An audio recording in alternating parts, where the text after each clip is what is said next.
Have you ever been reading or listening to Spanish and you understand every word in a sentence except one? And that one word is so confusing that it makes you doubt what you thought you knew. For a lot of learners, that word is echar. According to La Real Academia de Español, echar has nearly 50 different uses. Now that sounds impossible at first, but I do have some good news. The verb itself is a completely regular AR verb. So the challenge isn't the conjugation, it is the usage. In this lesson, we're going to look at how native speakers actually use echar in real life. And we'll move from literal physical actions to more idiomatic examples found in books and everyday conversation. And we are going to focus on what matters most, and only 9 of the most common uses of echar. And by the end of this video, you'll be able to spot these different patterns and use echar correctly and with confidence. All right, let's do this. Hágale pues. The core concept behind echar is the act of throwing or tossing. And a lot of its common applications stem from this idea. But do know that native speakers use other verbs for like throwing a ball or tossing the remote control. So how is it used? Well, for example, you could throw water on something or at something. Le echó agua al gato para ahuyentarlo. He threw water at the cat to scare it away. Not nice. Also, it's commonly used for throwing something in the trash. Echó el vaso roto a la basura. He threw the broken glass in the trash. Now, how would you fill in this?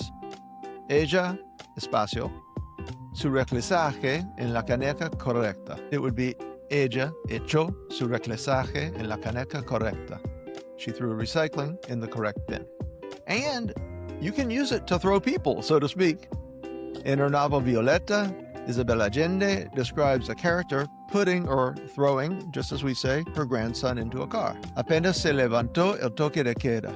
Eché en el automóvil a mi nieto. As soon as the curfew lifted, I threw my grandson in the car. Now, here's a related usage you have to know if you ever want to talk about food or cooking with a native speaker. When you add things to food, use echar, and often with the indirect object le.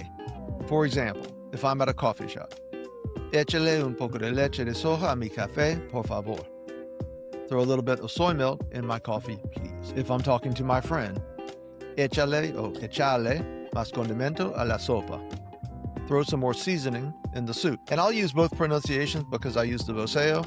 So it's échale con tú and echarle con voceo. And that le is the indirect object for he, she, it.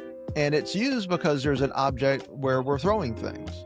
The coffee, the soup. Okay, here's an example from the translation of Ernest Hemingway's The Old Man and the Sea. Echarle el lazo a la cola y otro por el centro. He threw a lasso around the tail and another around the middle. Now, where some learners get confused, however, is when we start throwing things at ourselves. So let's talk about the reflexive, echarse. And we're going to maintain this idea of throwing in or on or at. So you can throw something on the body. Echate crema todas las noches para que no te salgan patas de gallo. Put on cream every night so that you don't get crow's feet. And note, in Spanish, they are chicken's feet, not crow's feet. And yes, I have them, and it's rude to point it out. Now, we can toss things that aren't physical, like the blame. El político le echó la culpa a su predecesor. The politician blamed his predecessor. Now, we're using that le again because it's being thrown onto someone else. But we're also talking about the reflexive, where it's very common, just like in English, I blame myself. He blames himself. María se echa la culpa por lo que pasó. Maria blames herself for what happened. Here's another reflexive usage. Echarse means to lie down or to take a nap. And if you think about it, what are you doing? You're throwing yourself, reflexive, onto the bed or the couch or the floor. Echémonos un rato a observar las estrellas. Let's lay down a little bit to watch the stars. Me voy a echar una siesta. I'm going to take a nap. Here's a great example from Hemingway's The Old Man and the Sea, because he uses 2 versions of echar that we just learned literally in 2 consecutive sentences. Mejor que coja el saco y me lo eche sobre los hombros. Se echó sobre la popa. Better that I take the sack and throw it over my shoulders. He lay down on the stern. Now we talked about throwing in, on, or at. But to really understand how to use this verb, you need to throw things in the other direction. Echar means to throw or kick someone out of a place. El portero echó al borracho del bar. The bouncer tossed the drunk out of the bar. El personal echó a la mujer abusiva a la tienda. The staff threw the abusive woman out of the store. Here's an example from Isabel Allende's Violeta again. Por Dios, nadie te quiere echar, Josephine. For God's sake, nobody wants to throw you out, Josephine. Now, if echar means to throw someone out, what happens when you fire someone? You throw them out of the company. Echaron a Juan porque su error le costó millones a la empresa. They fired Juan because his error cost the company millions. Here's an example from Stephen Covey's The 7 Habits of Highly Effective People. They're talking about a horrible coworker.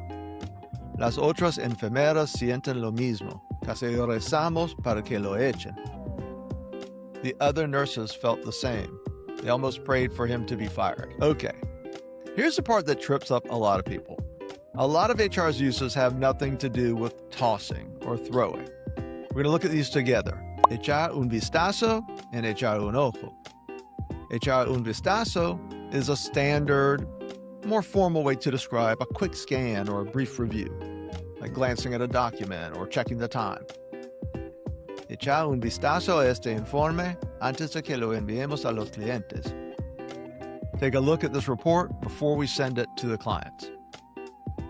Echar un ojo is very different. It's more colloquial and means keeping an eye on or watching over. While you might echar un vistazo at a magazine in the waiting room, you would ask a friend to echarle un ojo to watch your bags while you go to the restroom. This is more about being vigilant. For example, if you work at home, you might say, echarle un ojo al perro mientras estoy en mi reunión. Watch the dog while I'm in my meeting. Okay, your turn. Try to build a sentence in your head with this meaning. Got one? Okay, here's another example. Echarle un ojo a esa agua hirviendo mientras reviso la parrilla. Watch that boiling water while I check the grill. So, echarse a. Here, when we say echar a plus a verb in the infinitive, it means to start doing something. Echar a Infinitivo. This form is typically used with verbs of physical movement. It implies a deliberate or mechanical start to an action. El coche echó a andar. The car started to move. El perro echó a correr por el campo. The dog started to run across the field. In these cases, the reflexive se is generally not used. You would typically say se echó a correr, unless you want to emphasize like a sudden, desperate burst of energy. But the reflexive form does have its uses. The reflexive form is used with verbs expressing emotions, natural phenomena, or involuntary physiological reactions. It's more about suddenness or uncontrollable impulse. Some common verbs would be llorar, reír, temblar. Al oír la noticia se echó a llorar. Upon hearing the news, he burst out in tears. Todos se echaron a reír. Everyone burst out laughing. Please note that echarse may not be the verb of choice in all places. For example, in Colombia, they often use poner, ponerse in this context. Now, if you want to understand Spanish TV shows like La Casa de Papel, Las Chicas del Cable, or Valeria, you must know this next usage, echar de menos, a phrase you will definitely hear if you are studying Iberian or Peninsular Spanish. Echar de menos is how to say you miss someone. La echo de menos cuando viaja. I miss her when she travels. However, in Latin America, you'll generally hear the verb extrañar. La extraño cuando viaja. Here's the thing, with this one, in general, people everywhere tend to understand both, but those tend to be where they're used. Now, would you believe that we have another use of echar that is related to food? Echarse a perder. It's to spoil, ruin, go bad. And it's often used with food, obviously. La leche se echó a perder cuando se quedó en el mostrador. The milk spoiled when it was left on the counter. Here's another example from Hemingway's The Old Man and the Sea. Tengo que acordarme de comer el bonito antes de que se eche a perder. I have to remember to eat the bonito, it's a type of fish, before it goes bad. However, it's not only used with food, it's also used in the sense of ruining things like opportunities or relationships. Él echó a perder la relación con su padre. He ruined his relationship with his father. And note that it's not reflexive here because he ruined something else, the relationship. So there you have it, 9 of the most common ways you'll hear echar in the real world. And now that you know these patterns, you're going to start noticing them everywhere, in podcasts, Netflix shows, and of course, real conversation. What used to be a blank space in a sentence will finally start to make sense.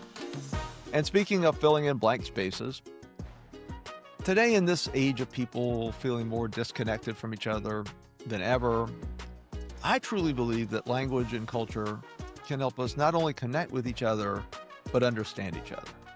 And here at Forever Spanish, we're building a powerful, supportive community with one-of-a-kind resources where you can achieve your Spanish fluency dreams, but in a natural, fun, and most importantly, human way. You won't be alone in the process, but with other people on the same path. Check out the description below for details, and of course, make sure to hit that subscribe button, like this video, and hit that little bell so you get notified when your next video is ready. All right, let's do this. Hágale pues.